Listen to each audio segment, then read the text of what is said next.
నిరుద్యోగులపై కాంగ్రెస్ పార్టీది కపట ప్రేమ. అబ్బా మరి మీరు గత 10 సంవత్సరాలు 6-7 నెలలు అవుతుంది కాంగ్రెస్ ప్రభుత్వం వచ్చి, అంతకు ముందు ఉన్న ఆ అధికారంలో ఉన్నది ఎవడా?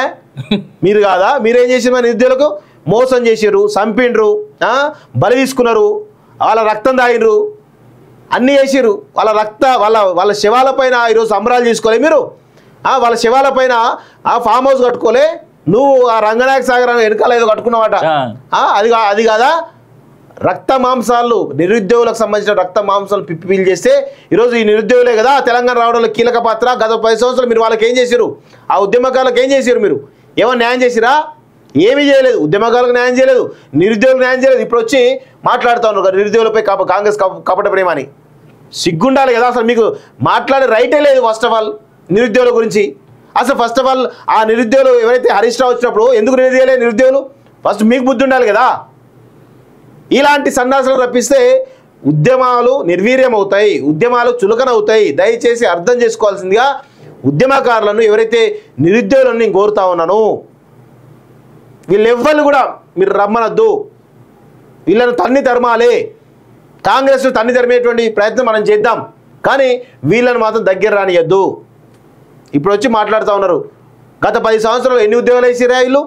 సరే, నిరుద్యోగ భృతి నిరుద్యోగ భృతి 2018లో హామీ ఇచ్చారు కదా, నిరుద్యోగ ఇచ్చారు వీళ్ళు ఆ మేనేజ్మెంట్. ఇప్పుడు వచ్చి నిరుద్యోగ భృతి ఏమైందని మాట్లాడుతూ ఉన్నారు ఈ సన్నాసులంతా. బట్టలు ఇప్పించి ఉరికేయాలి వీళ్ళని, నిరుద్యోగులంతా కలిసి. వీళ్ళకు బుద్ధి చెప్తే కాంగ్రెస్ వాళ్ళు సెట్ అవుతారు. వీళ్ళకు బుద్ధి, వీళ్ళు ఎంకరేజ్ చేస్తే కాంగ్రెస్ వాళ్ళు గతంలో బీఆర్ఎస్ చేసిందిగా ఇప్పుడు మేము కూడా ఇస్తామని చెప్పేసి నిర్లక్ష్యం వ్యవహరిస్తారు.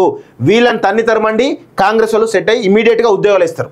వీళ్ళని ఎంకరేజ్ చేస్తే మాత్రం ఖచ్చితంగా కాంగ్రెస్ పార్టీ ఉద్యోగాలు లేదు, ఛాన్సే లేదు. నేను చెప్తా ఉన్నాను కదా, దయచేసి అసెంబ్లీలో నిలదీస్తామని అంటా ఉన్నారు కదా, నిలదీసు కాదు, ఫస్ట్ వీళ్ళని నిలదీయండి. మీరు వీళ్ళని అడ్డు పెట్టుకుంటే మీ ఉద్యమం వెనకాల హరీష్ రావు ఉంటాడేమో అనేటువంటి ఒక అనుమానాలు కలుగుతూ ఉంటాయి, ప్రజల్లో ఒక అనుమానాలు కలుగుతూ ఉంటాయి. మీరు ఎప్పుడైతే ఈ హరీష్ రావు లాంటి సన్నాసులను తన్ని తరుముతారో అప్పుడు కాంగ్రెస్ వాళ్ళు భయపడతారు.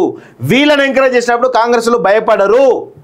దేశపతి శ్రీనివాస్ కూడా ఉన్నాడు పిక్చర్ లో. ఎన్ని రోజులకి మోతీలాల్కు హాని జరిగితే సర్కార్దే బాధ్యత, ఆయనతో నిరాహార దీక్షను విరింపజేయాలి, నిరుద్యోగులతో సీఎం రేవంత్ చర్చలు జరపాలి, రాసిచ్చిన బాండ్ పేపర్ సంగతి ఏం చేశారు? నాడు రెచ్చగొట్టిన కోదండరాం ఏమైపోయారు? మోతీలాల్ పరామర్శించిన హరీష్ రావు విద్యార్థి నేతకు భారీగా పెరుగుతున్న మద్దతు. నాడు రెచ్చగొట్టిన కోదండరాం అంట, ఇగో మిమ్మల్ని రెచ్చగొట్టినాడు కోదండరాం, మిమ్మల్ని రెచ్చగొట్టి మీతో ఉద్యమాలు చేయించని చెప్పేసి హరీష్ రావు చెప్తాను. మరి ఇప్పుడు ఈయన వేసేది అది కదా, మరి ఈయన వేసేది?